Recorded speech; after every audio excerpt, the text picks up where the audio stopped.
And we are live. Good evening, everyone. Tonight, we will be talking about what's going on with many of the larger financial influencers on YouTube, such as Meet Kevin, Jeremy from Financial Education, people like Stephan, and individuals like Andre Zick. And, you know, many of them are coming out now and apologizing for promoting platforms such as FTX, Celsius, Voyager, and even BlockFi. And what I find funny about this and ironic is that I made a video about why you should not listen to people like me, Kevin, when it comes to crypto over a year and a half ago. And you can see that videos right here, right now.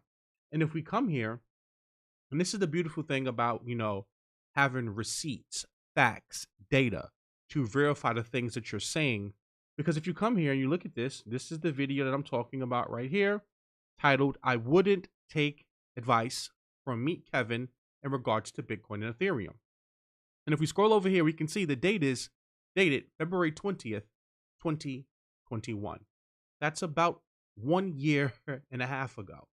And the video only got 9,500 views. The video should have definitely received more views. And what many of you do not understand is that people like Meet Kevin, Andre, Jeremy, and Stephan, they may be experts or they may be well versed in a particular field in finance, but the field of financial literacy, right, is huge. And just because a person has a large amount of followers doesn't mean that they know about all things finance. Kevin's claim to fame was trolling Grant Cardone, exposing Grant Cardone, and talking about real estate. But then all of a sudden, he started to change his content and start talking about macro events, the Federal Reserve, meme stocks, and then crypto. And if you've been following me for a very, very long time, you would know that I'm against a lot of people who come into this space and grift. Because FTX is not a cryptocurrency. It is not a network that is failing. Those are centralized cryptocurrency companies that are failing. And you have morons who got burned and stuff like this who will say, see, crypto is a scam. No, those are centralized companies that are failing because crypto was designed to not use custodians and middlemen. It's one thing to get onboarded where you get your fiat into crypto, but notice that you never hear people like Meet Kevin, or rarely will you hear people like Meet Kevin talk about decentralized exchanges, such as Uniswap or Paraswap or Sushi Swap. And the reason why they will not promote those things, give me 1 second. Sorry about that, I'm a little under the weather. The reason why they will not promote things like that is because they don't get an affiliate commission. If you go to Meet Kevin's videos, you will notice very quickly that within his description, he has nothing but a bunch of affiliate links. And this is how Voyager and BlockFi and Celsius and FTX were able to con so many people, was by using people like this. Now, again, I'm not going to sit up here and say that Meet Kevin is a scammer, right? But what I will say to you is that when it comes to his financial acumen, when it comes to taking financial advice from him, I would definitely be highly skeptical and question everything that comes out of his mouth, because clearly there's a conflict of interest. And that's what you see across the board with many of these, financial YouTubers. And with many of these financial literacy platforms, even in the quote unquote, doing it for the culture space, many of these people are just a function of a bull market. They're not tech savvy. They don't understand the technology, nor do they understand why the technology was created. Now, what I'm going to do is I'm going to briefly play this video that I made about Meet Kevin and why you shouldn't listen to him from over a year and a half ago. And then I want you to tell me, am I cherry picking or did I hit the nail on the head a year and a half ago?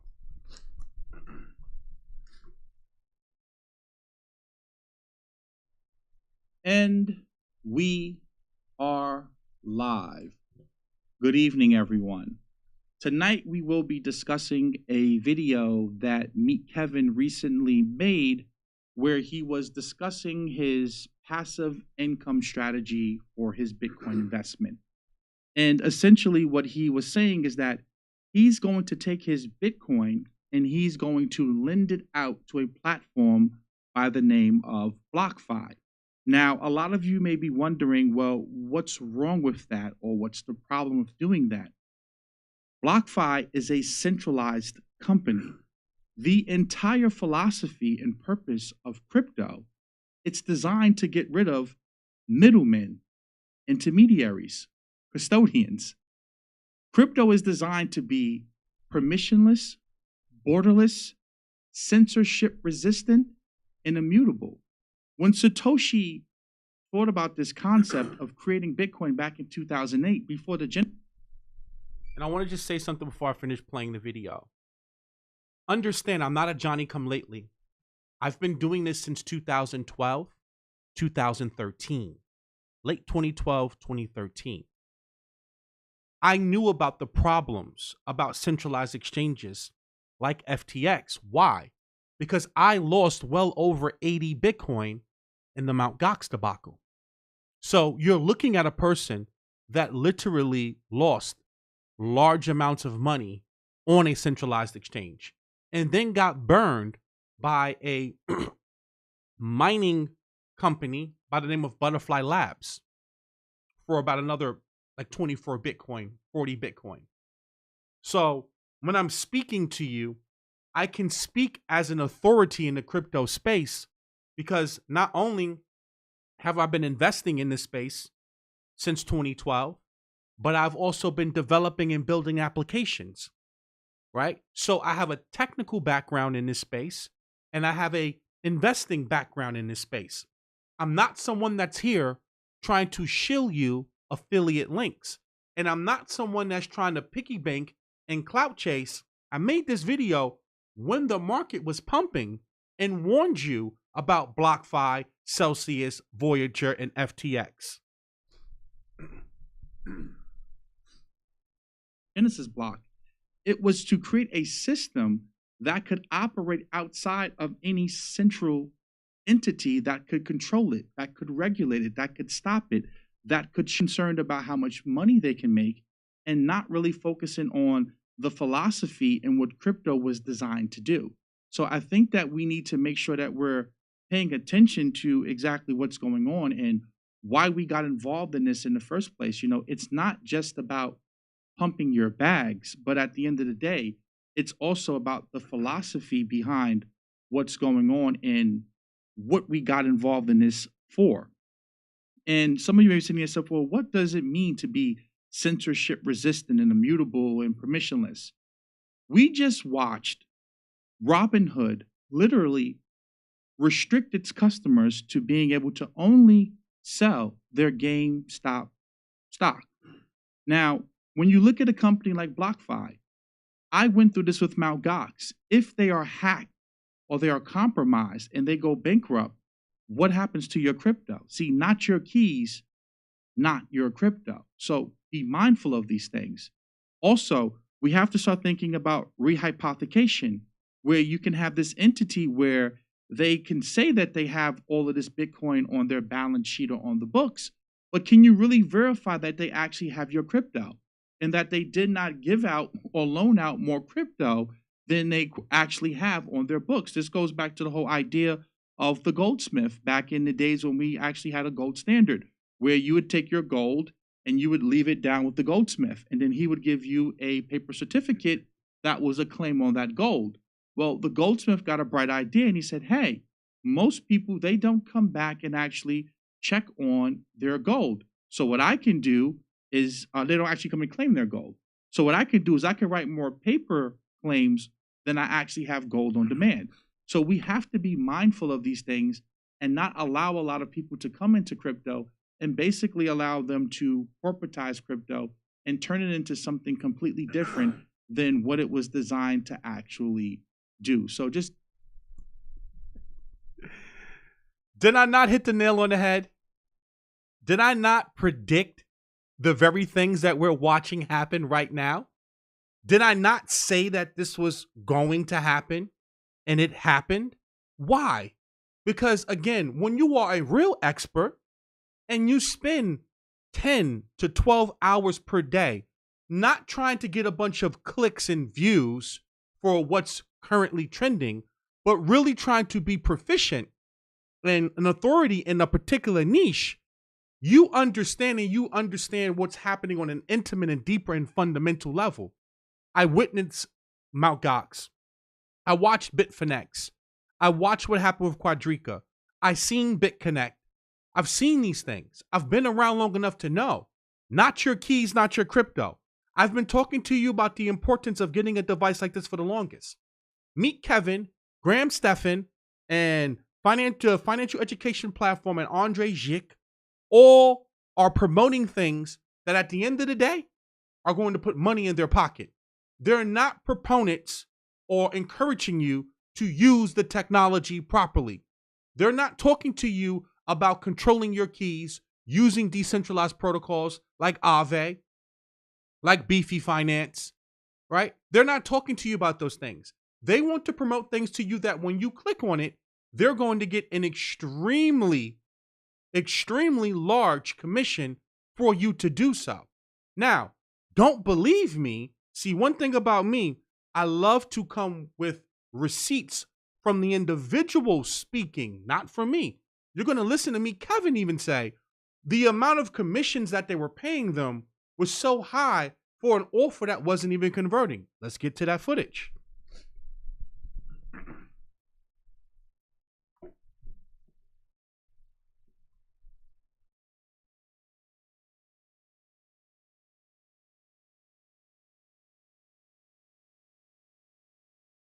Big things I was saying is you're going to see subscriberships or these sponsorships dry up.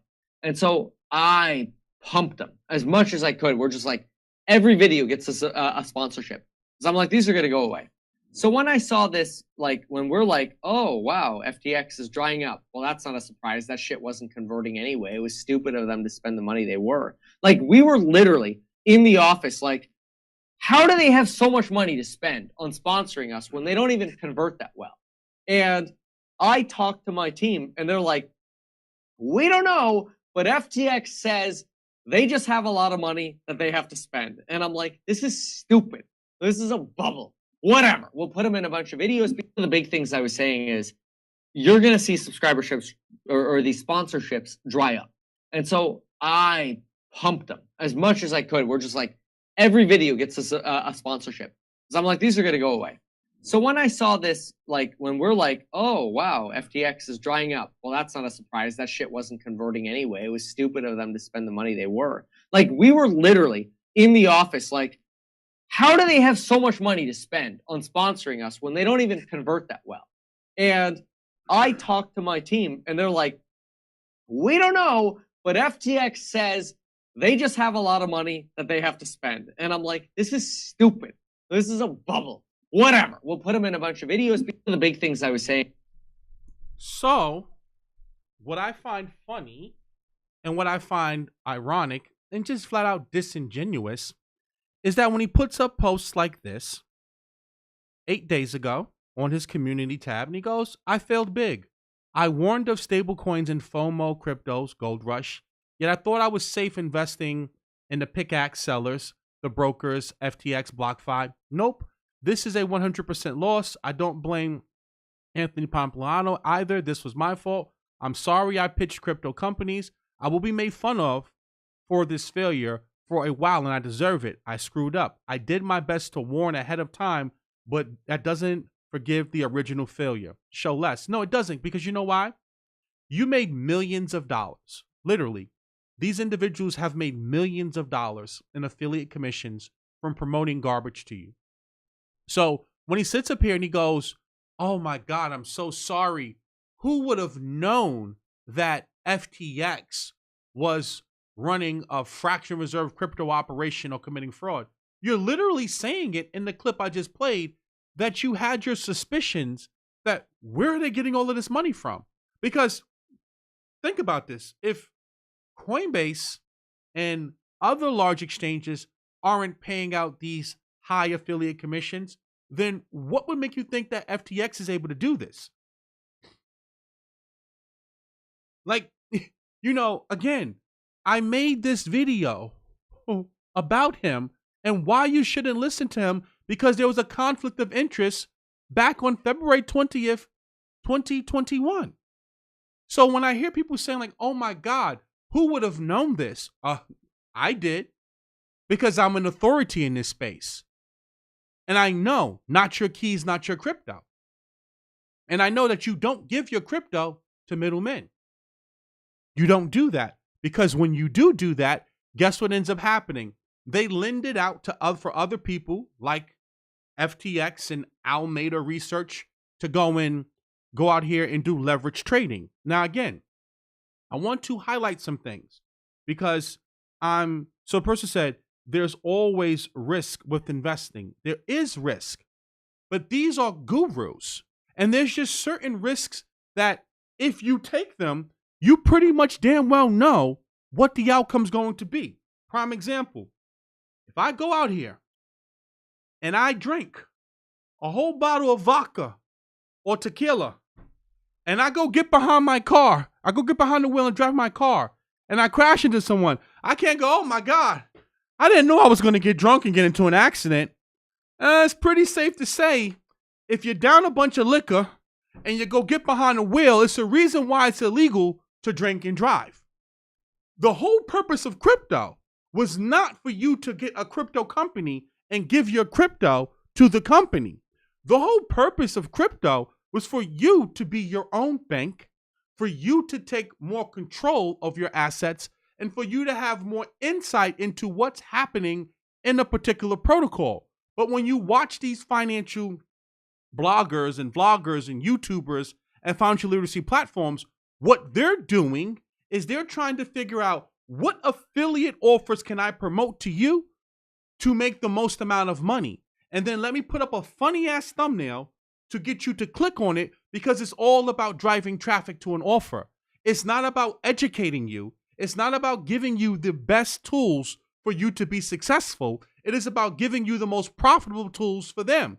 And then when the fallout happens, they go, oh, how would I know? You should know because you are a guru. Just like you should know as a responsible adult, you should not drink too much and get behind a wheel. Right? Like certain things should be well known. Like, for example, people say, well, how would you have known what was going on? Very simple. Let's come over here and let's look at this right here. Look at this fool. Who is he? Where does he come from? What is his background? What school did he go to? Who are his mentors? How much experience does he have working in finance? Not as an intern, but actually running a financial services company, running an exchange. Who's the team members? Who are the people that's going to sit on the board? Oh, it came out, he doesn't even have a board. What does the corporate structure look like? Like, see, these are questions that you would think your actual finance guru would actually go and ask. When he's saying to you that he was making money on the spread of Bitcoin between the arbitrage opportunity between what was happening, selling Bitcoin in Asia and buying it in the US because there was a 10% or a 15% spread, do you understand that when he was supposedly doing that arbitrage, that there wasn't enough liquidity in Bitcoin on those particular exchanges for him to make that money? So now, who are the people that's behind him? See, these are questions that a serious, seasoned investor would ask. Where did he get the money to start up his company from? Where did he get the liquidity to fund the trade when he was doing the trades? Right? See, these are important questions that any serious investor or financial guru would be asking themselves. Because guess what? I know what you guys are saying. Oh, man, this person says, Meet Kevin talked about GC for months, but never pushed GC's fund. Why? Because he knew it was a scam? That, I don't know what that's supposed to mean. But again, if we come here and we look at this individual right here, Mark Cohodes, he was talking about FTX being a scam back in May. So this notion that somehow no one knew. No, people knew. You just didn't want to listen. Corey from Swan BTC has been calling out these exchanges for how long now? So don't tell me that the information wasn't out there. The problem is that these people, there are conflicts of interest. And what you have to start understanding is that a person may be knowledgeable in real estate. They may be a guru in stock options. They may be a guru in wholesaling real estate or repairing your credit. That does not mean that they know all things finance. And you need to be very selective with who you listen to and why you listen to them. Because I can promise you, much of what I see from these financial bloggers or vloggers isn't financial literacy. It's really just figuring out a way to pimp out commissions from you. Now, let's listen to what Mark Cohodes said on September 5th about FTX.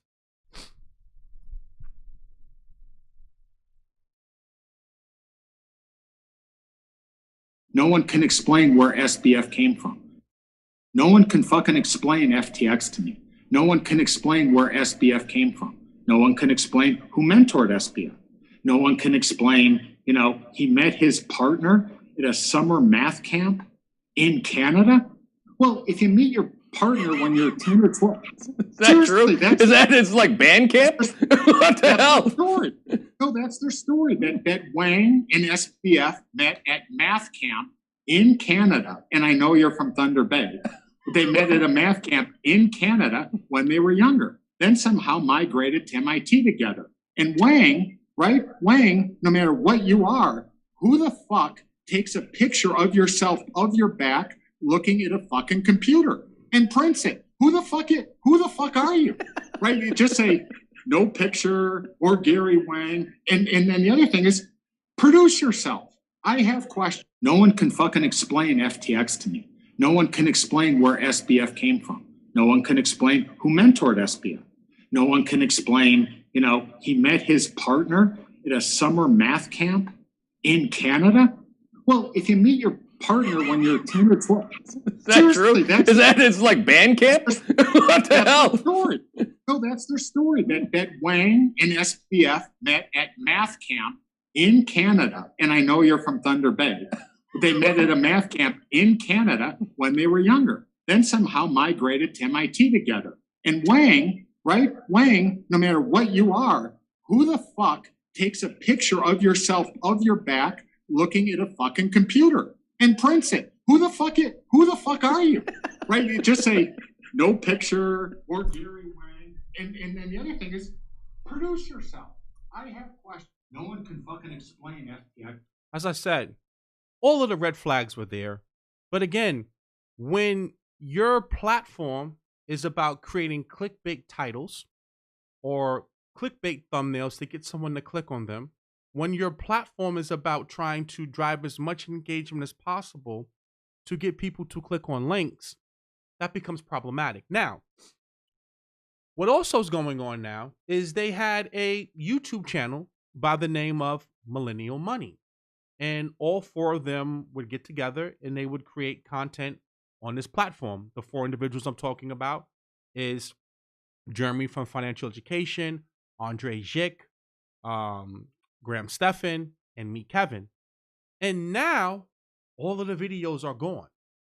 And the reason why the videos are gone is because, from my opinion, I want to use my words carefully here. From my opinion, I don't know this to be fact, it looks as if they are trying to delete or do damage control to the fact that FTX literally was sponsoring this platform and this show that they put together. Now, CoffeeZilla did an amazing job of breaking this down. And again, I even have a screenshot over here. I want to find a screenshot with the individual that was promoting it. Give me 1 second. I want to see if right here. This is, Andre Zick right over here promoting BlockFi. And then he's talking about a massive crypto crash, FTX versus Binance. Now, if we come over here and we play this CoffeeZilla video, we're going to actually see that they actually have the logo for FTX on their actual platform. So let's come over here and let's play the CoffeeZilla video. Obviously, like everybody else, I'm gated currently. Yikes. I guess it just shows how bad the advice out there was and how many people, so many of these financial experts, were fooled and then made fools of themselves by promoting this junk. Now, the next thing I want to talk about is a company called BlockFi, which paused withdrawals yesterday. It looks like they're also going to be bankrupt. And I just want to talk about the influencers who promoted them as well. Here's a few clips of what I'm talking about.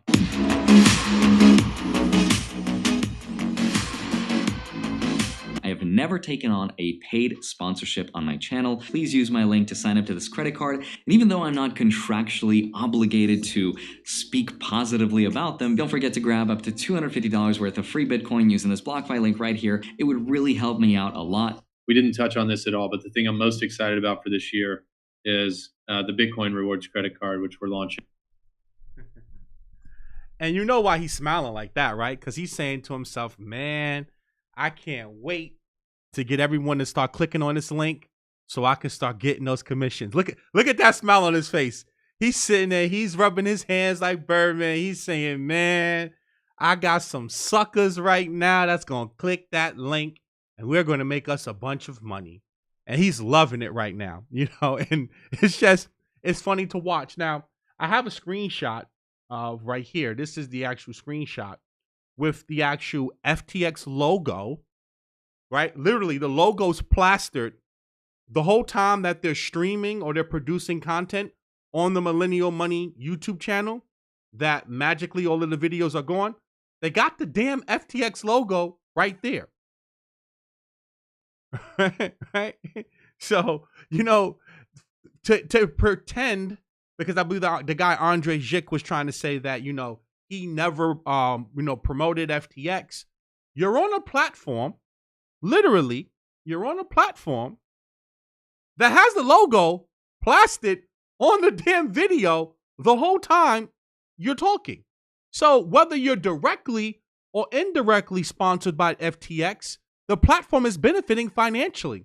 And we know for a fact that FTX was paying extremely high commissions compared to every other platform. That's a problem. Now,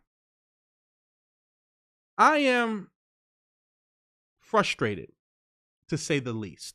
And the reason why is because I had the opportunity to promote the same things. I got offered to promote Voyager and get very, very high commissions, as well as Celsius. But because I know about crypto, I understand the technology, why it was created and what it was used for, I never promoted it. Now, had I taken on the BlockFi promotion based upon the traffic that I was getting, I could have been making anywhere from $10,000 to $15,000 per month just from that one sponsorship with BlockFi. I'm going to play the video where I show you I turned down the offer. But, you know, what I've learned in my short time on this earth is telling the truth does not pay. Being honest doesn't pay. When you are a slime ball, when you are unethical, when you are misleading, when you are disingenuous or a flat out scammer, you get millions of dollars, if not billions. And these financial influencers and YouTubers, they made millions of dollars promoting this stuff. Think about it. If I could get paid $15,000 from one sponsor like BlockFi, imagine if I promoted BlockFi, Voyager, Webull. I literally left $500,000 to $1 million in affiliate commissions on the table by just being honest. Now, if you don't believe me, the beautiful thing is about having receipts. Here, you can go here. I made this video, again, 1.5 years ago. If we skip to the 20-minute mark, right here, I talk about this is the partnership that I was offered. Right here, this looks like that handsome guy right there. This is the email. Look at the date. 3/21/2021 at 5:05 p.m. Look what they sent to me. And for those of you who do not know, My Tech Academy is my educational academy. But follow me here. It says, this is from jack.roberts at blockfi.com. Can't fake this, baby. Big fan of your YouTube channel. My name is Jack. I work on the partnerships team at BlockFi. At BlockFi, we have built a financial services platform for crypto investors. We offer loan products, interest rate accounts at 8.6% APY. I cut off most of it. It says trading, Visa, and Q1. We are VC-backed, US-based, and have 400 employees. We have been partnering with YouTubers to help educate their audience on the benefits of our products and think you would be great, again, for their platform. Do you have some time next week to discuss our partner program? We pay healthy economics to our partners. I left millions of dollars on the table because I would not promote this garbage. You can't go on any of my videos and see me promoting any of these centralized platforms or programs. Why? Because they're anti-crypto. They go against everything that we're here for, right? The whole purpose of crypto is that we don't trust, we verify, right? That we believe in code and not people. So why would I go out here and preach about decentralization, but then go here and promote something that I know is going to steal your crypto in the end? And I know this because I got 10 years in the game. I've been doing this for a decade. I've been doing it for a decade. I'm not a Johnny-come-lately. And I created My Tech Academy to create a safe space so that you can go and you can learn. And I can create high-quality content teaching you about cryptography, about decentralized finance, what protocols I'm putting my money into, how to stake your coins, how to create your NFTs properly. And I created this so that I did not have to pimp myself out, so that I can make money in an ethical way, in an honest way, without having to sell you garbage like BlockFi, Celsius, Voyager, and FTX. That's why I did this. And I have a link to join My Tech Academy in the description below. And guess what? We have a free 3-day trial. But understand, I'm not trying to sell you on something that I don't have my money in, that I don't have my time invested in, and that I'm not making $15,000, $20,000, $30,000 a month off of affiliate deals to scam you. Now I want you to think about this. If I was on par to make 15 grand a month just from BlockFi, how much money do you think people like Meet Kevin and Jeremy and Andre and Financial Education made? I really want you to take a step back, and I want you to, like, when you're sitting here with reps from the company in your video and you're interviewing them, how much money do you think he made from BlockFi?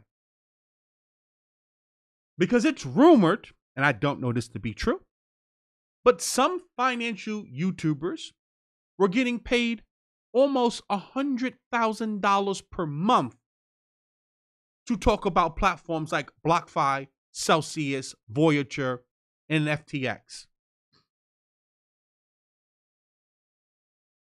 Think about that. Multiply 50 grand or 100 grand times 12 months.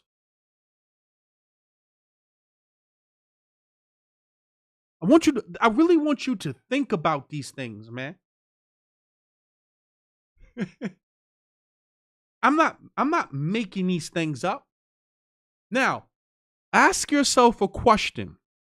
Why would FTX, why would BlockFi, why would Voyager, and why would Celsius want to pay you that type of money? Oh, I know why. Because they know on the back end, not only are they going to trade against you on a trading platform, right? But they know in the end they're going to rob you. See, they know, the platform knows very well that in the end, I'm not going to pay you anyway. So it doesn't matter. I'm going to pay the fools, the gurus, to promote it, but you, the customer, they're not going to pay you when you want to go and claim your crypto.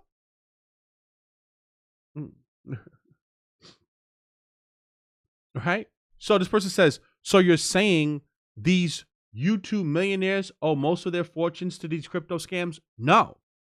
What I'm saying to you is that when I make videos like this and I say I wouldn't take advice from Meet Kevin in regards to Bitcoin and Ethereum, I'm trying to get you to understand that there is a perverse incentive with most of the content that you come across on YouTube. What I'm saying to you is that you need to make sure that when you are listening to someone or you are acting on information that's being given to you, that you make sure the person is credible in that particular field and they're not just trying to sell you something that they don't even know themselves. See, I think that that's the key that we need to be taken away from this. Meet Kevin is a real estate guy. He is not an economist, right? From what I see, right? I don't believe him to be an economist. I don't believe him to be a stock analyst. I don't look at him to be an authority. Like, and even if a person goes to school, like for example, we have a finance PhD. Excuse me, right? We have Mr. B1 himself, Mr. Finance PhD, Boyce Watkins. Although he may have education in finance, that doesn't mean that he has worked in the field, that he has practiced in the field, that he actually has hands-on experience in the actual field. See, there's one thing to have book knowledge. There's one thing to read a blog. There's another thing to actually work in the field and for an extensive period of time. I have 10 years of working with this technology, of building this technology, and investing in this technology. That's a decade. I'm a decade into crypto. I'm not new. And I don't get my information from crypto Twitter. Like when you go here and you look at this guy's content, what do you mainly see? He's talking about current events that's happening in the news. What have I been saying to you guys for the longest? Most of these people simply repeat the news to you. They cannot predict nor forecast accurately with a high degree of accuracy what's going to happen. They can only sit up here and report the news to you. They're no different than CNBC or Bloomberg. Now, again, they may have went to school in finance. Like SBF was an intern at a trading firm. But if a person's an intern, do you really think that they should be holding on to $32 or $50 billion worth of crypto? Right? Like these things matter. And then, again, conflict of interest. This is a video from about 4 years ago where he admits out of his mouth, right? He goes, here's why stocks and index funds are bad. And he's going to admit out of his mouth, he doesn't really know anything about stocks. Yet he's selling a stock course for $1,000. And see, these people are so bold because they know most of you are idiots, not my followers, not my subscribers. I'm talking about his followers and his subscribers. Listen to what he had to say.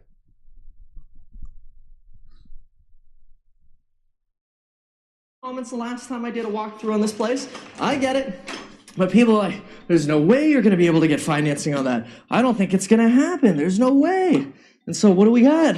Huzzah! A strapped water heater. Because I picked up the phone and called the plumber and I'm like, bro, I need some straps on the water heater. Boom, they put the straps on. Boom, I get my financing. We're still going to replace the thing. I mean, we got some, corroded metals and stuff going on here. Don't worry, that's all in the budget.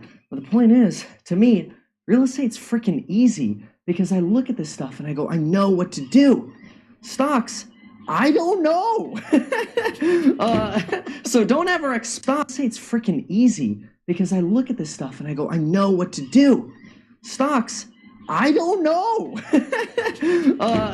So don't ever expect Meet Kevin to sell you a stock investing course. In fact, I talk about investing in stocks, and the only reason why I do in the real estate, what to do. Stocks, say it's freaking easy because I look at this stuff and I go, I know what to do. Stocks, I don't know. So don't ever expect Meet Kevin to sell you a stock investing course. In fact, I talk about investing in stocks, and the only reason why I do in the real estate course, but I already told you why in this video. So I guess I missed why, but let's go and hear that again. Just to make sure you actually heard what he said. And I'm like, bro, I need some straps on the water heater. Boom, they put the straps on. Boom, straps on the water heater. We're still gonna replace the thing. I mean, we got some, corroded metals and stuff going on here. Don't worry, that's all the budget. Kevin. But the point is, to me, real estate's freaking easy because I look at this stuff and I go, I know what to do. Stocks, I don't know. What? What was that? Real estate's freaking easy because I look at this stuff and I go, I know what to do. Stocks, I don't know. So don't ever expect Meet Kevin to sell you a stock investing course. Don't ever expect Meet Kevin to sell you a stock investing course. Oh, wait. Let's go on Google. Meet Kevin course. Does that say stocks and the psychology of money? For only $954? And again, this is not to attack Meet Kevin. I think Kevin's real estate content is phenomenal. I think the content that he used to do on Grant Cardone was very eye-opening and awakening. But when it comes to crypto, when it comes to stocks, this guy literally just jumped on the bandwagon. The fact that the Fed had interest rates at 0%. Everyone to look like a guru. Everyone was a genius. You know, you had kids literally buying pictures of monkeys and becoming millionaires. And in an environment like that, everyone's a genius. Everyone looks like they know what they're doing. But again, now we're starting to see most of these people really didn't know what they were talking about and didn't know what they were doing, because now we have the backlash. The bottom has fallen out. And, you know, a lot can be taken away from this. We can learn a lot from this going forward in regards to how we should be, you know, just conducting business and doing business, you know, going forward. Give me 1 second. I'm a little bit congested. I'm a little bit under the weather. I just want to blow my nose. Give me 1 second, guys.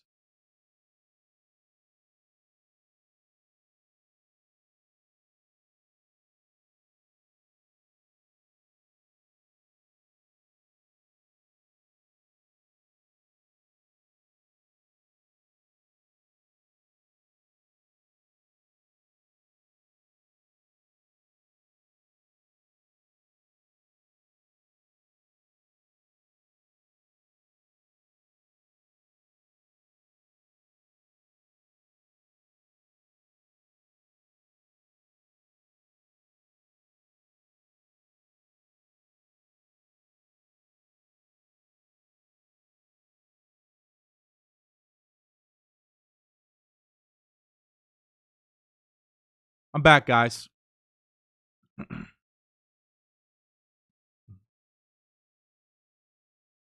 So as I was saying before, you know, at the end of the day, you have a guy selling a stock course. Like, really think about this for a second. Like, he's selling you a stock trading course, but then, you know, he's sitting up here just 3-4 years ago saying he doesn't really know that much about stocks.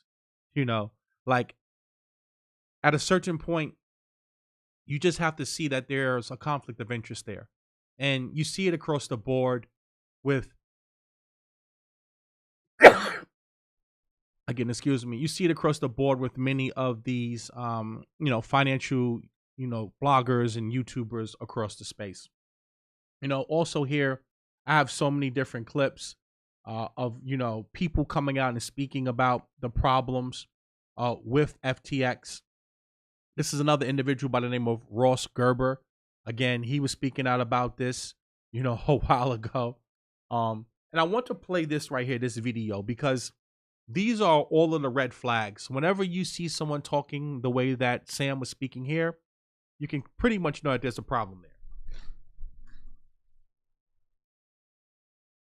because he believes in the concept of earn to give, which means his goal as a human is to make as much money as possible just to give it away. Earn to give. And that's exactly what he's doing. So let's say that you have $100 and you want to figure out what you can do with it to help the world. Earning to give is thinking about which causes, which charities save the most lives per dollar. This $100 can go as far as it possibly can to help the world. Last year, this 29-year-old guy donated $50 million. Next year, he's planning to donate $500 million a year. And next decade, he will probably give away more than $10 billion. The amount of good that you can do for the future of the world is really large, and it's way more than you can do to actually make yourself happy with anything like that amount of money. And he is funding everything you can think of. Global warming. It's one of the biggest problems that we have to tackle together as a world. COVID-19 preparedness. We have to be ready for the next pandemic. Neglected tropical diseases. More than 1 billion people suffer from them. We have to eliminate these diseases. And of course, animal welfare. Animals deserve to live just like we do. It's also why I'm vegan. Sam doesn't need the money to buy a Lamborghini or to buy a Rolex or to impress his friends. In fact, his car is a Toyota Corolla. Hold on. Where's your car? It's that one there. That's like what, a Toyota? Yeah, it's a Corolla. Why don't you buy a Lamborghini, man? I didn't have any particular need for one. And I'm going to play the CoffeeZilla video where Stephan stated the reason why he believes in FTX. Him and Andre Zick was talking, I believe. Don't quote me on this. I'll play the video. We'll hear them say it. Where he said that he trusts, Sam's leadership. And I'm paraphrasing here because he drives a Corolla. And I hate when I see people try to somehow draw a correlation between a person being frugal in their eyes and somehow that makes them like a better person or, a better investor or more intelligent because, we see memes like this, 162 billion and one photo and not a Gucci belt in sight. But what's funny is, allegedly, right? These things are coming out now. Sam didn't want to spend his money on Gucci belts or spend his money on Ferraris and Lamborghinis because he was buying penthouses so that he can have orgies, allegedly, in the Bahamas and he can trick on, his sex cult. So see, rich people flex in different ways. They may not go out and buy and when I say, I mean like ultra wealthy and ultra rich, right? They may not go out and spend their money on conspicuous consumption because they're too busy fucking a bunch of allegedly, underage individuals with certain people or, buying a $40 million penthouse to do drugs in and have orgies with their employees. And here we go again now. FTX used corporate funds to purchase employee homes, new fouling shows. So they may not buy Gucci. They may not buy Louis Vuitton, right? They may look like they just rolled out of bed, right? When you come here and you look at Sam Bankman-Fried, right? Like he looks like the inside of a shoe, but he's tricking his money in another way.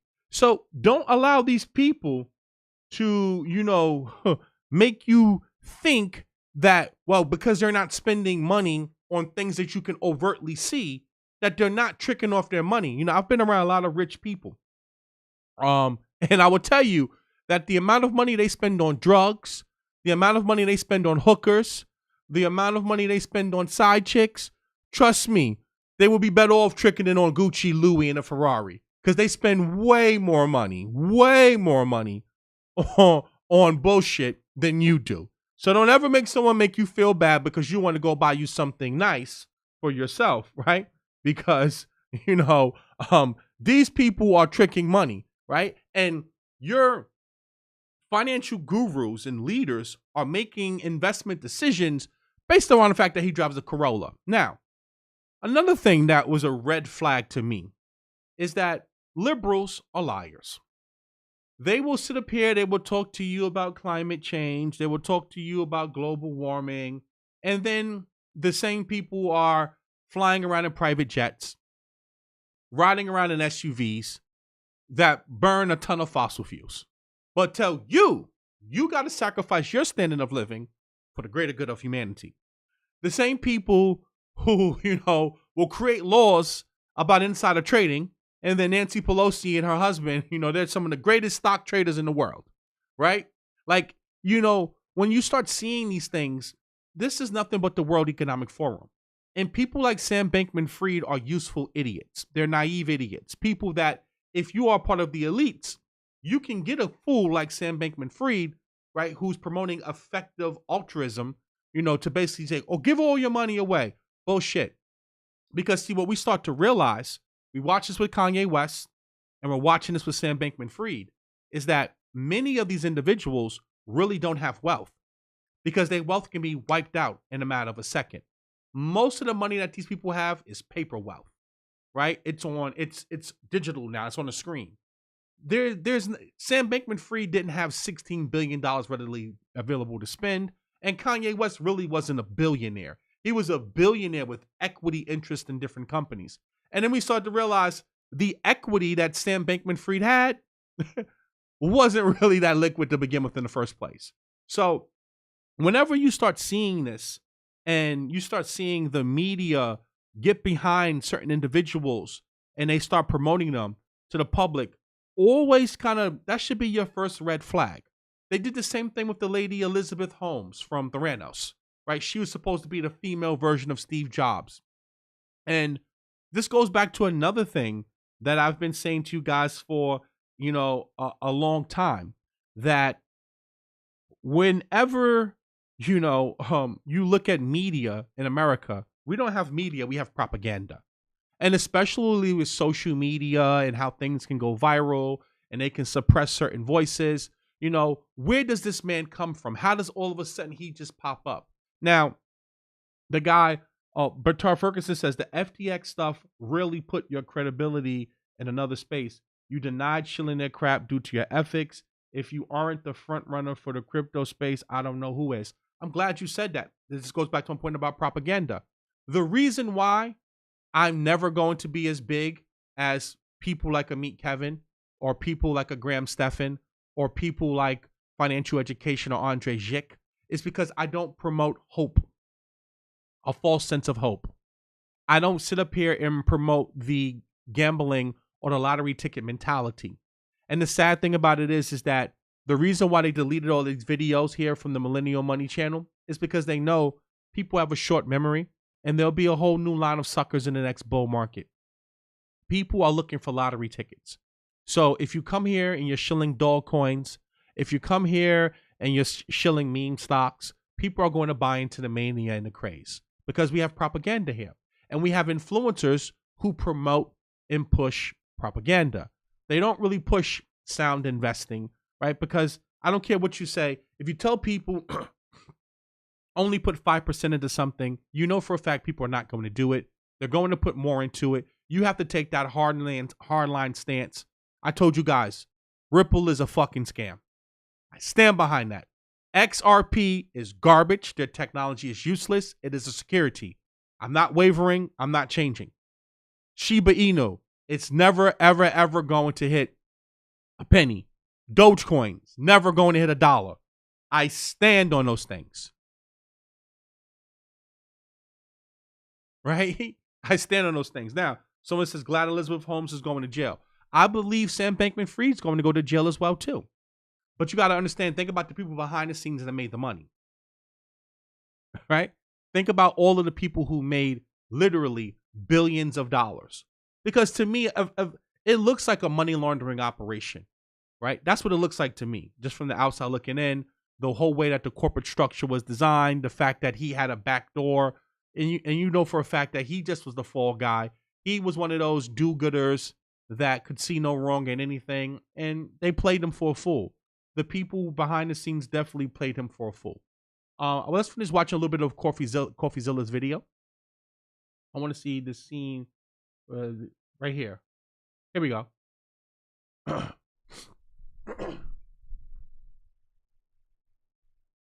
Was to convince them. Like, some of these guys believed in Sam because he drives a beat-up car. Sam doesn't need the money to buy a Lamborghini or to buy a Rolex or to impress his friends. In fact, his car is a Toyota Corolla. You trust the guy more when you see the car he drives. He's worth like $20 billion or something, and he drives like this kind. I don't want to call it beat up. It's like it's an older Toyota. He doesn't even have window tints on a completely stock Toyota. What does that have to do with anything? What does window tint have to do with Sam's qualifications as an investor? And he drives like this kind. I don't want to call it beat up. It's like it's an older Toyota. He doesn't even have window tints on a completely stock Toyota. What does that have to do with anything? What does window tint have to do with Sam's qualifications as an investor?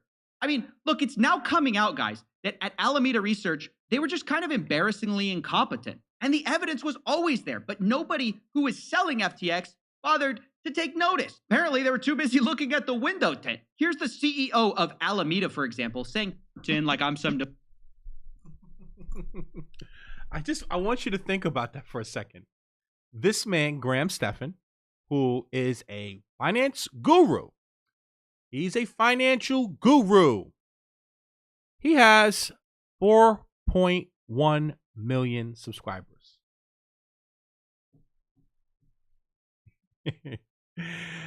And one of his criteria for whether or not he trusts someone is whether or not they drive a Toyota Corolla.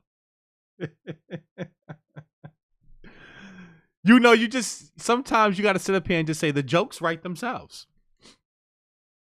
They write themselves.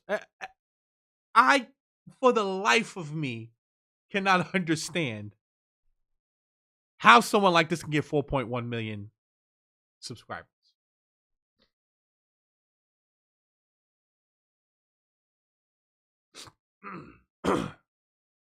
You just got to sit up here and just say to yourself, like, wow.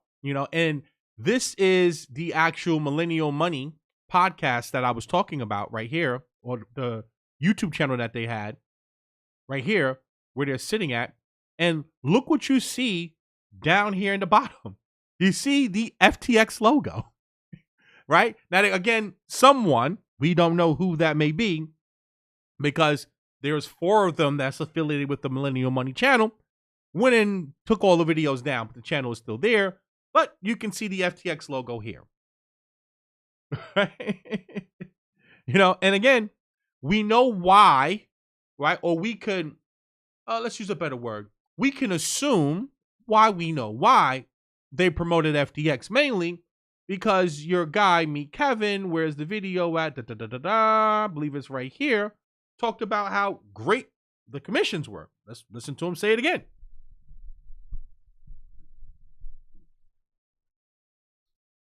Is you're going to see subscriberships or these sponsorships dry up. And so I pumped them as much as I could. We're just like, every video gets a sponsorship. So I'm like, these are going to go away. So when I saw this, like, when we're like, oh, wow, FTX is drying up. Well, that's not a surprise. That shit wasn't converting anyway. It was stupid of them to spend the money they were. Like, we were literally in the office, like, how do they have so much money to spend on sponsoring us when they don't even convert that well? And I talked to my team, and they're like, we don't know, but FTX says they just have a lot of money that they have to spend. And I'm like, this is stupid. This is a bubble. Whatever. We'll put them in a bunch of videos. One of the big things I was saying is you're going to see subscriberships or these.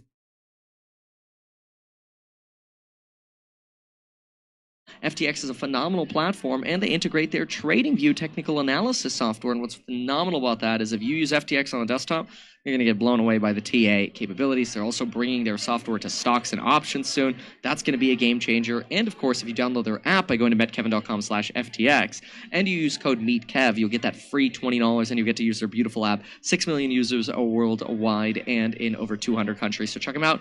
Go to metkevin.com/FTX.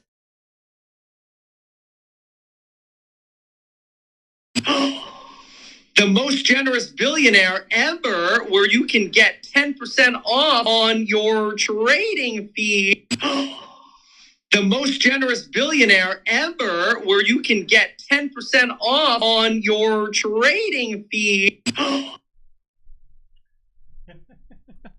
Again, these are supposed to be authorities in the financial vlogging space, the finance vlogging space.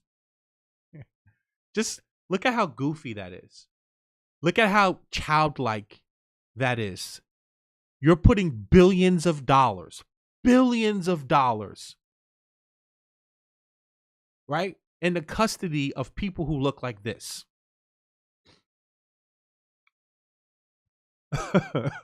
You're entrusting billions of dollars in the hands of someone that looks like this because a guy with a top hat on YouTube is talking about the most generous billionaire in the world, giving you a discount on your trading fees.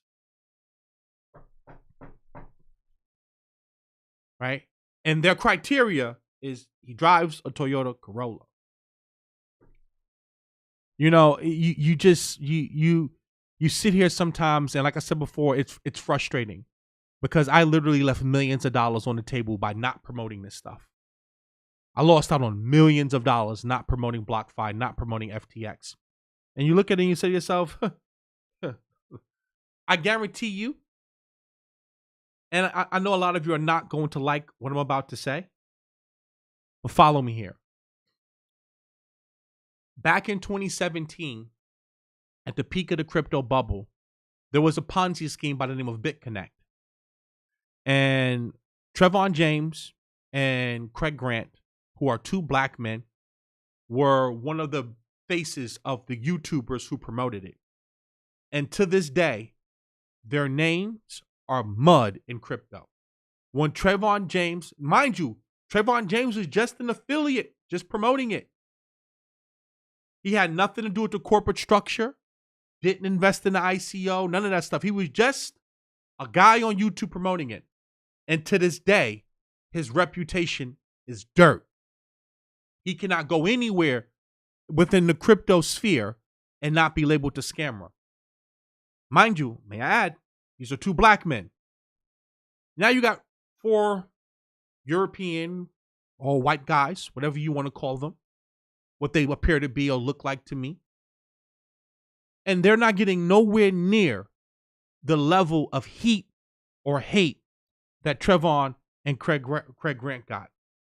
Why is that? Why is that? That's for you to decide. I can see why that is. And it's just, it's amazing to me. It is amazing to me. Right? It's amazing to me how you can see how different groups of people get treated differently for doing basically the same thing. Right? So when people say, oh, we live in a colorblind world and race isn't an issue. Yeah, okay. You keep believing that.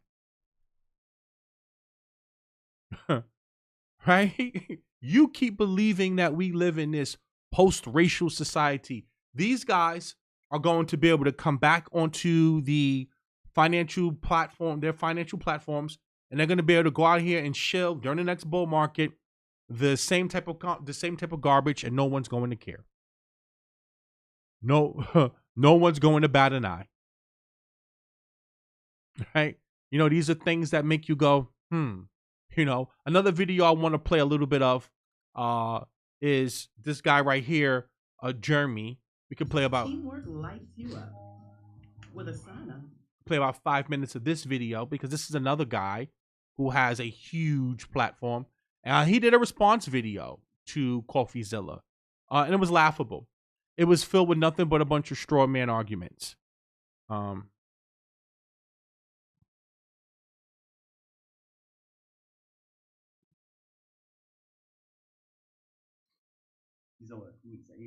pretty darn big YouTuber on the platform, and he's almost kind of in the finance niche. He goes beyond that, but he does a lot of finance-related topics he covers, and he did a video in the past 48 hours called "Sorry You're Bankrupt," and it has me in the thumbnail, and obviously has Andre in the thumbnail, and Stephan in the thumbnail as well.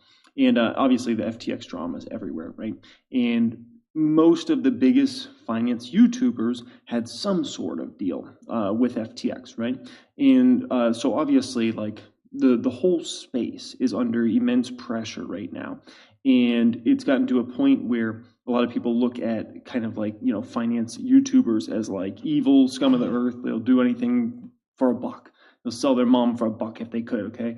And they're clueless, they're idiots, they don't look into anything and stuff like that, okay? And so I want to go ahead and I want to respectfully respond in this video and kind of give my opinion out there. First off, I was a fan of CoffeeZilla before this video. I'm a fan after the video. But we do have some major disagreements in this situation. I want to cover those in this video. Now, also, there's nothing I'm going to be able to say in this video for the people that are like already super anti, like, the whole finance. Again, I just want you to even understand how he's starting this out. He's trying to make it seem like, people are just coming after him, or people are just making videos and he has a disagreement with people. Like, no.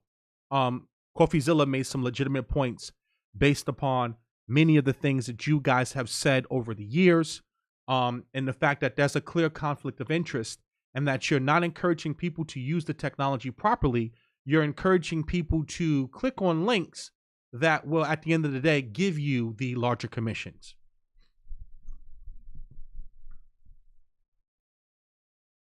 YouTuber space and everything that's going on there. There's nothing I'm going to be able to say in this video that's going to make you suddenly change your mind. It's like I have friends that are either diehard Republicans or diehard Democrats, and there's nothing I could tell those individuals about the other side that they'll ever like agree with me on or anything like that. It's impossible. And so there's going to be certain people that might watch this video and they're so far over to one side that it doesn't matter what I say. I have the best response in the world. It wouldn't be enough, right?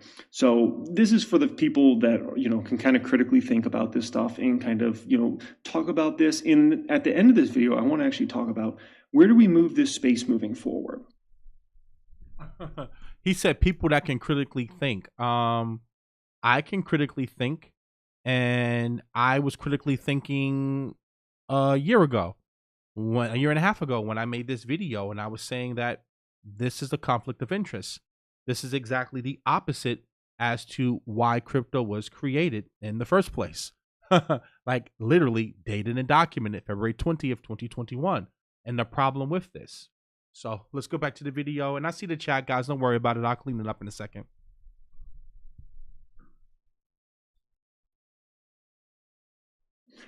Are all crypto related companies off limits for finance YouTubers to promote it all? There's only a few big exchanges, brokerages left now at this point in time. I think there's Coinbase, there's Binance, and there's Crypto.com as of right now. And we'll see if any more go under over the next 3 to 6 months. So does this mean all crypto companies are now off limits? And I think we got to put a stake in the sand somewhere, in my opinion, on this. Now for me, all that situation, like I've been burned so bad on crypto, it's like I can't even fathom that, right? But we've got to put it for the entire space. So that way, if any person in the financial niche does any sort of partnership, sponsorship, affiliate, whatever, with a crypto-related company, we're going to have to be able to draw a stake in the sand and say, no, you can't do that. Or it's allowed. So I'd love to hear your guys' opinion on that as well. Now, before we get into this reaction, I want to show you something here, okay? So let's say there's a guy, he buys a hammer. This guy, he then breaks into a house. He steals $100,000 worth of jewelry with the hammer he used. Who deserves the blame and the hate in that situation? 1, the company that made the hammer. 2, the retail store that sold the hammer. 3, the guy that rang up the hammer at the register. Or 4, the guy who stole $100,000 in jewelry. Let me know who's to blame in that situation, okay? Let's say there's a guy, he's watching YouTube while he's driving. You are the blame for this. And like these are straw man arguments. He's trying to basically say, well, we don't have any blame for promoting these things because we're not Sam Bankman-Fried and we didn't go out here and commit fraud, which is true. You did it. But you also failed to do good due diligence, right? So therefore, you have to be responsible because your platform is about financial education. And if your platform is about financial education and you're not even educated on the things that you're talking about, there's a problem here, right? See, you're trying to make it seem like, oh my God, like we just sold the person the hammer. No, let's use a better analogy here, right? For example, like there are guns, right?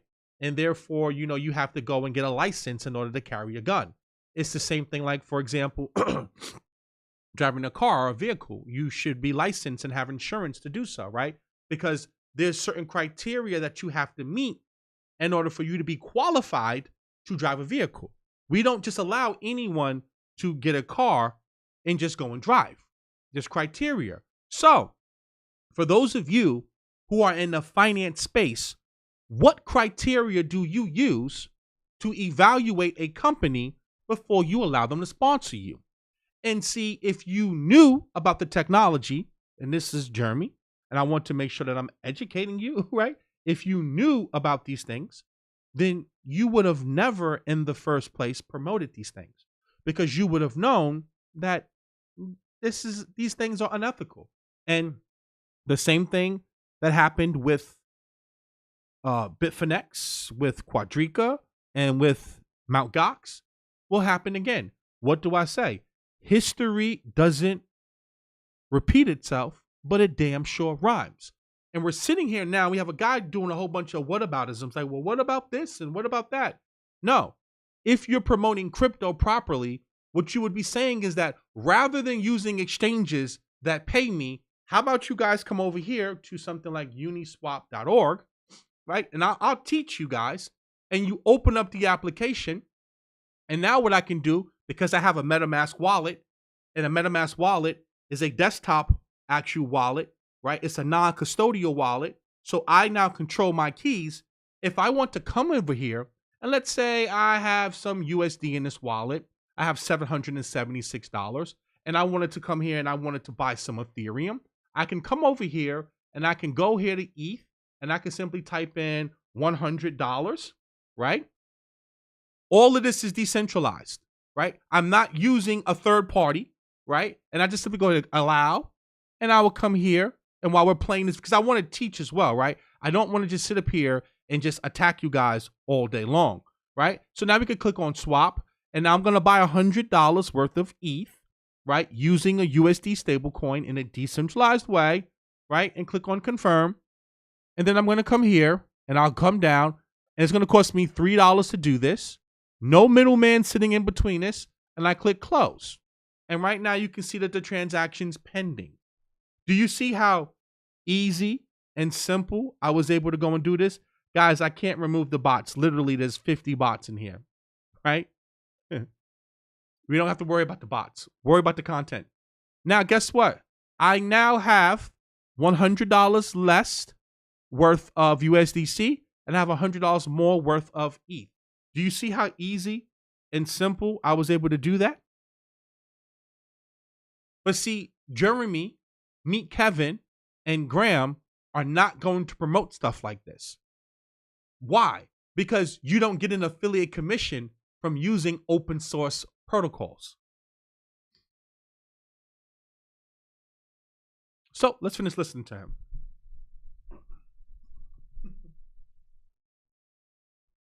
And there should be a pretty common thread in that, okay? Alrighty, let's get into this. Hope you guys enjoyed as always, and juicy. Okay, the guy you see next to me is the most generous billionaire in the world, and I found him. The most generous billionaire ever, where you can get 10% off on your trading fees. Fees are bad. Fees are very bad. But FTX, there are no fees whatsoever. And if you sign up with our link, Signing up using my link. There are referral links. If you use my link below and the code name Tom Nash. Oh, stop it, please. You guys are embarrassing yourselves. Listen, what a week it has been for financial influencers. Their reputations have just been going down the toilet. People who promoted absolute garbage companies like FTX US and BlockFi for millions of dollars. Today we're... Oh yeah, I don't want to speak on BlockFi, but once again, FTX. What made it a garbage company? Seriously, before Sam did whatever the heck he did there, right? The potential fraud and backdoor where he was potentially, allegations are he was stealing money from that and putting into Alameda Research, doing whatever, okay? What made them a garbage company? The fact that they were making tons of money, the fact that they had tons of customers, the fact that they raised $1.8 billion from investors, the best. Yeah, I'm glad you're saying these things, Jeremy. What were the red flags? Here's a simple red flag. Who is Sam Bankman-Fried? What's his background? Has he ever been able to run an exchange before? Who's his team? Who are the people that are actually going to run the company with him? Right? Like, ask yourself some basic questions. What does the corporate structure look like? Because, see, again, say what you want to say about Chamath right here, but he's going to tell you a story about how he was looking to invest with Sam Bankman-Fried, but because he didn't have a board, he didn't invest. See, notice that what Jeremy's saying right now is that, well, because they had customers, right? Because they were able to raise a whole bunch of money, well, then therefore that means that it's legitimate, right? So I just want you guys to understand, like, they don't, it's not like he's really telling you that he has some solid criteria. His criteria is just basically, well, listen, man, they got a lot of customers. They raised a lot of money. So there's no red flags there. Again, this is what you would expect from a person that's an amateur, right? Not a person that's a seasoned investor. And these people, these financial vloggers, are exposing themselves as not being that credible. He's exposing himself. He thinks that he's explaining something or rebutting something, but in all actuality, he's proving he doesn't really know what he's doing.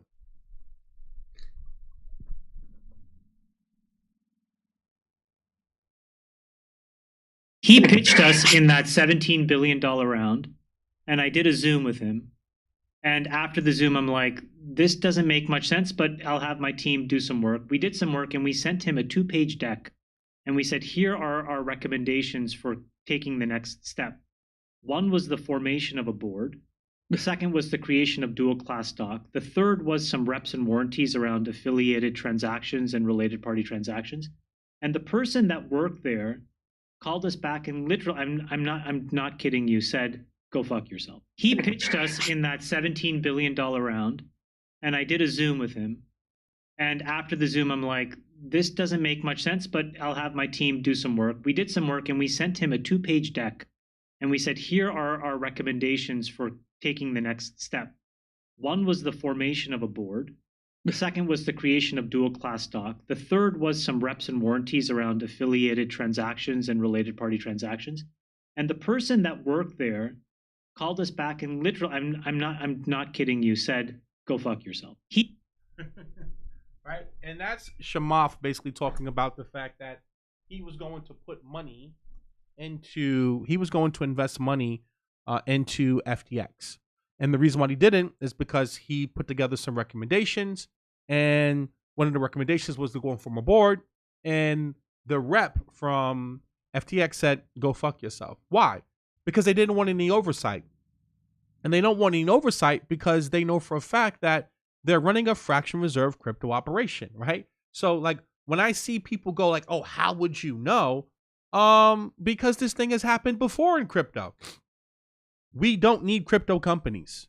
Like, crypto companies shouldn't even exist. We need decentralized open source protocols.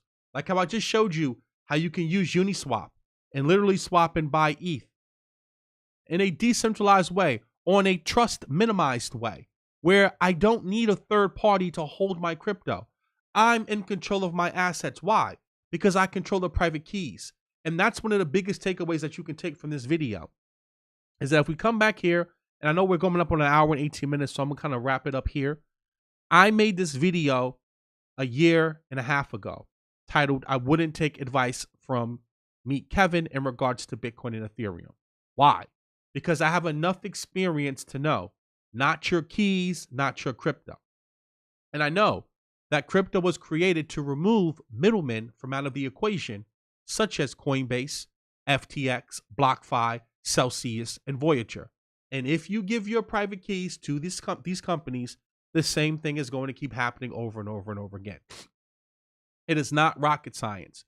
History doesn't repeat itself, but it damn sure rhymes. But because these individuals can make such large commissions, they are going to promote things to you like BlockFi, like Celsius, because why? It makes them money. And it makes them big amounts of money. As I said before, it was rumored that some of these larger financial platforms, between affiliate commissions and crypto, were earning $50,000 to $100,000 per month. So they're not going to promote things to you that are decentralized.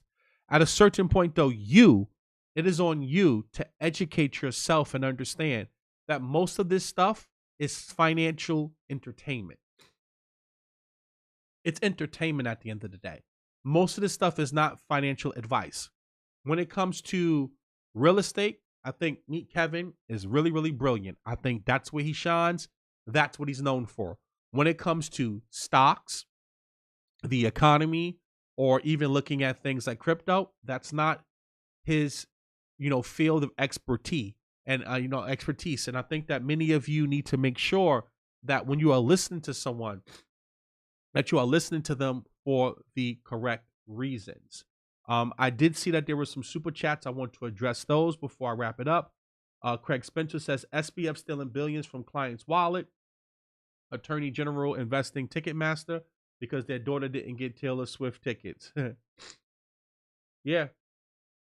But listen, guys, there was enough regulations on the books right now to properly vet what was going on with FTX.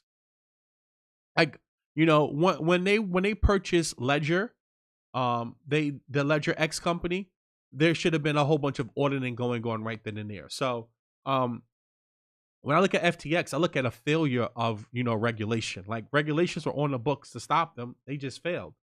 I saw another donation here. Grove Dwayne says, much respect, Eli. What's your opinion on reserve rights token? I like what they're trying to do. I don't know anything about reserve rights token, so I wouldn't be able to give you any sound advice on that. And again, I'm a little bit congested. I'm not really feeling that well, but I definitely want to come here and address this. Yeah, Elon Musk said the same thing, that when he spoke to Sam Bankman-Fried about financing for the Twitter deal, he could look at it immediately and see, the guy Sam Bankman-Fried didn't really know what he was doing nor what he was talking about.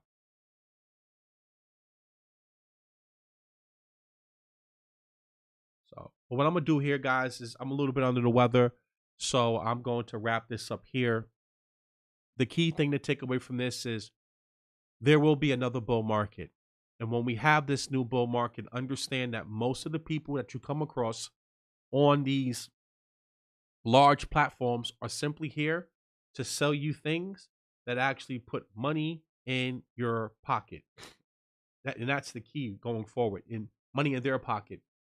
Not at they're not there to just give you advice. They're there to give you advice that, even if it benefits you or not, it's definitely going to put money in their pocket. Please do me a favor. Like this video, share this video, subscribe, hit the notification bell, set it to all. Make sure also that if you're not receiving my notifications, in the description below, if you text the word YouTube to that number, you'll get added to my YouTube list. So when I go live, I'll be able to send you a text message prior to me going live. Also, there's a link to my Instagram profile in the description below. Click that link, it will take you directly to my Instagram profile. Please be mindful that if you go and you try to search for me on YouTube, you're going to come, on Instagram, you're going to come across a bunch of fake pages. Use the link in the description. Do not try to search for me on Instagram, because again, there's a ton of people out here cloning my page trying to scam you. Also, I would never DM you first. I'm not affiliated with any stock options, any Forex groups. I would never DM you asking you for money. So if someone does that, that is a scam. It is not me. If you are interested in investing with me, there is a number in the description below. you are going to text the word invest to that number, and then I'm going to send you a video breaking down the investment opportunity. So again, to get added to my YouTube list, you text the word YouTube to that number. To get added to my investors list, you text the word invest to that number. And last but not least, I am the founder and creator of My Tech Academy, where we cover all things crypto. And based upon what's going on right now, many of you need this education. You need this platform. We have a free 3-day trial. We cover all things crypto, all things Web3. With that being said, guys, I'm feeling a little bit under the weather, so be safe out here. Listen, know what you own and why you own it, and be very mindful of who you listen to and who you take financial advice from.